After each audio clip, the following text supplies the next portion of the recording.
राधे श्याम। कुंभन दास जी का बहुत बड़ा परिवार था। उनका पालन पोषण वो खेती करके करते थे। बहुत निर्धन थे कि सिर्फ एक समय के भोजन का ही प्रबंध कर सकते थे। इतने गरीब थे कि ठाकुर जी स्वयं इनकी बड़ी चिंता करते थे। ठाकुर जी परेशान थे कि कुंभन दास जी को हम कैसे सुख पहुँचाएं।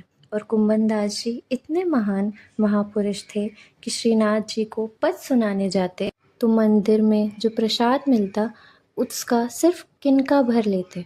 ठाकुर जी व्याकुल रहते थे कि ऐसा क्या उपाय करूं कि कुंभन दास जी कुछ ले ले। एक बार प्रभु ने राजा मान सिंह जी को प्रेरित किया। मान सिंह के मन में आया श्रीनाथ जी के दर्शन करने जाने का। जब कुंभन दास जी ठाकुर जी को पद सुना रहे थे, मान सिंह जी उसी समय पहुँचे। मान सिंह जी ने जब उनका पद सुना श्रीनाथ जी के लिए तो वो बहुत भावुक और खुश हुए कि इतना रसमय पद सुनकर मान सिंह जी के मन में प्रेरणा हुई कि कुंभन दास जी को कुछ भेंट दी जाए।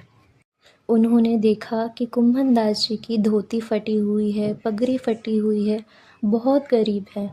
तो उन्होंने सोचा धन देकर आज कुंभन दास जी को संतुष्ट कर दूंगा। दूसरे दिन मान सिंह जी ने सोचा उनके घर जाऊंगा। सुबह का समय था। कुंभन दास जी स्नान करके आए और तिलक करने बैठे ही थे कि इतने में हमारे प्यारे श्याम सुंदर श्री ठाकुर जी दौड़ते हुए आए। कुंभन दास जी ने ठाकुर जी को गोद में बिठाया और पूछा, आप यहाँ कैसे?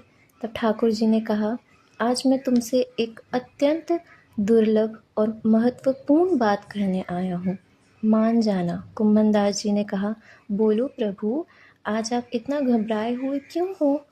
घबराए हुए इसलिए थे क्योंकि उन्हें पता था कुंभन दास जी उनकी बात नहीं मानेंगे।